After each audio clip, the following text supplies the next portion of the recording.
ሰላም ተማሪዎች እንዴት ናችሁ? ፋሩ እባላለሁ። በአዲስ አበባ ዩኒቨርሲቲ የባዮሎጂ ሌክቸረር ነኝ። ከኔ ጋር የአስረኛ ክፍል ባዮሎጂን እያየን እንገኛለን። በዛሬው ቪዲዮአችን ደግሞ የአምስተኛውን ምዕራፍ ስድስተኛውን ንዑስ ርዕስ ሪናውንድ ፊዚሽንስ ኢን ኢትዮጵያ የሚለውን እንመለከታለን። ቪዲዮዎቻችን እንዳያመልጧችሁ የሳቋማን ዩቲዩብ ቻናል ሰብስክራይብ ማድረግ እንዳትረሱ። በተጨማሪም ቴሌግራም ቻናላችንን ጆይን አድርጉ፣ እንዲሁም ዌብሳይታችንን ጎብኙ። ይህ ክፍል 3 ኦብጀክቲቭስ ወይም ዓላማዎች አሉት። የመጀመሪያው ሜንሽን ሪናውንድ ኢትዮጵያን ፊዚሽንስ ታዋቂ የሆኑ የኢትዮጵያ ሐኪሞችን መጥቀስ። ሁለተኛው ዲስከስ ኮንትሪቢዩሽንስ ኦፍ ሪናውንድ ኢትዮጵያን ፊዚሽንስ የእነዚህ የታዋቂ የሆኑ የኢትዮጵያ ሐኪሞችን አስተዋጽኦ መወያየት። ሶስተኛው አፕሪሺየት ዘ ኮንትሪቢዩሽንስ ኦፍ ኢትዮጵያን ፊዚሽንስ የእነዚህን ታዋቂ የኢትዮጵያ ሐኪሞች አስተዋጽኦ ማድነቅ ነው። የመጀመሪያው ግለሰብ ፕሮፌሰር አስራት ወልደየስ ይባላሉ። was the first distinguished Ethiopian surgeon and professor of medicine in አዲስ አበባ ዩኒቨርሲቲ። ፕሮፌሰር አስራት ወልደየስ የመጀመሪያው ታዋቂ ትልቅ አስተዋጽኦ ያበረከቱ የኢትዮጵያ የቀዶ ጥገና ሐኪም ናቸው። እንዲሁም ደግሞ በአዲስ አበባ ዩኒቨርሲቲ የሕክምና ፕሮፌሰር ናቸው። He was the first Ethiopian to qualify in this field of medicine in the West after medical studies at Edinburgh University. ፕሮፌሰር አስራት ወልደየስ ኤድንብራህ ዩኒቨርሲቲ ውስጥ የሕክምና ትምህርታቸውን ካጠኑ በኋላ በምዕራቡ ዓለም ላይ በሕክምና ዘርፍ ብቁ መሆን የቻሉ የመጀመሪያው ኢትዮጵያዊ ነበሩ። He devoted the majority of his working life to surgery at Addis Ababa's two main hospitals, as well as the deanship of medicine at the university. አብዛኛውን የስራ ዘመናቸውን ለቀዶ ጥገና ዘርፍ ያበረከቱ ሲሆን በአዲስ አበባ ውስጥ በሚገኙ ሁለት ዋና ዋና ሆስፒታሎች ውስጥ አገልግለዋል። እንዲሁም ደግሞ በዩኒቨርሲቲ ውስጥ የሕክምና ትምህርት ክፍል ዲንነትም አገልግለዋል። ሁለተኛዋ ደግሞ ዶክተር ውዳድ ኪዳነ ማርያም ይባላሉ። was born to an Ethiopian immigrant family in Palestine during the Italian occupation of her country of origin. በጣሊያን ወረራ ጊዜ ፓለስታይን ወይም ፍልስጤም ውስጥ ከሚገኙ ኢትዮጵያዊ ስደተኛ ቤተሰብ ነበር የተወለዱት።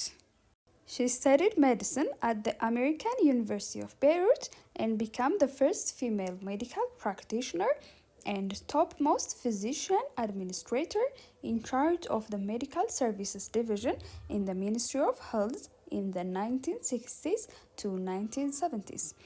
ሕክምናን በአሜሪካን ዩኒቨርሲቲ ኦፍ ቤይሩት አጥንተው የመጀመሪያዋ ሴት የሕክምና ባለሙያ መሆን ችለው ነበረ። እንዲሁም ደግሞ በጤና ጥበቃ ሚኒስቴር ውስጥ በሕክምና አገልግሎት ክፍል ውስጥ ከፍተኛ ሐኪም አስተዳዳሪም መሆን ችለው ነበረ በ1960 እስከ 1970ዎቹ ውስጥ።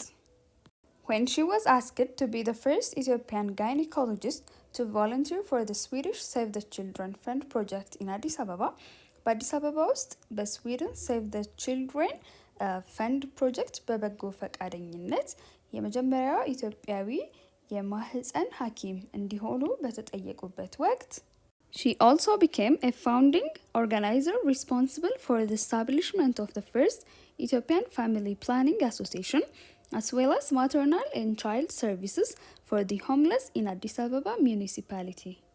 የመጀመሪያዋ የኢትዮጵያ የቤተሰብ ምጣኔ ማህበር እንዲቋቋም እንዲሁም ደግሞ በአዲስ አበባ ማዘጋጃ ቤት ለሌላቸው የእናቶችና የህፃናት አገልግሎት መስራች አደራጅ ሆነው ነበረ።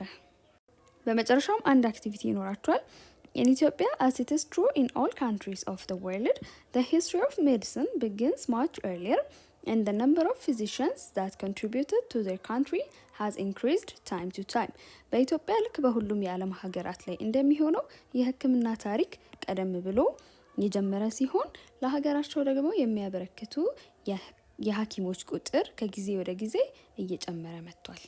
Here are mentioned two of the most renowned pioneer Ethiopian physicians.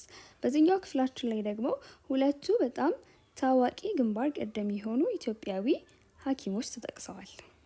Now, being in groups of 3 to 4 students and using books, internet and interviewing as a source of information, ከ3 እስከ 4 ተማሪ ያለው ቡድኖችን በመመስረት መጽሐፎችን፣ ኢንተርኔት እንዲሁም ደግሞ ቃለመጠይቆችን እንደ መረጃ ምንጭነት በመጠቀም እነዚህን ጥያቄዎች ስሩ።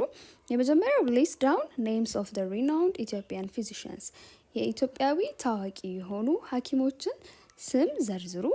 ሁለተኛ ራይት ኤ ሪፖርት ኦን ዴር ኮንትሪቢዩሽንስ ቱ ኢትዮጵያን ሶሳይቲ ኤንድ ወርልድ፣ ከዛ ደግሞ ያበረከቱትን ለኢትዮጵያ ማህበረሰብ እንዲሁም ደግሞ ለዓለም ያበረከቱትን ነገር በዘገባ መልክ ጻፉ።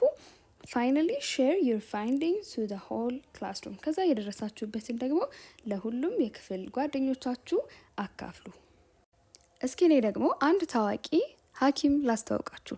ዶክተር ምህላ ዘበንጉስ ሺ ኢዝ ዘ ፈርስት ውመን ኒውሮሎጂስት ኢን ኢትዮጵያ፣ በኢትዮጵያ የመጀመሪያዋ የሴት የነርቭ ሐኪም ናቸው። ኢንተርኒስት ኤንድ ኒውሮሎጂስት አት የሁልሸት ስፔሻሊቲ ክሊኒክ፣ በየሁልሸት ልዩ ክሊኒክ ውስጥ በውስጥ ደዌና በነርቭ ሐኪምነት ለበርካታ ዓመታት አገልግለዋል።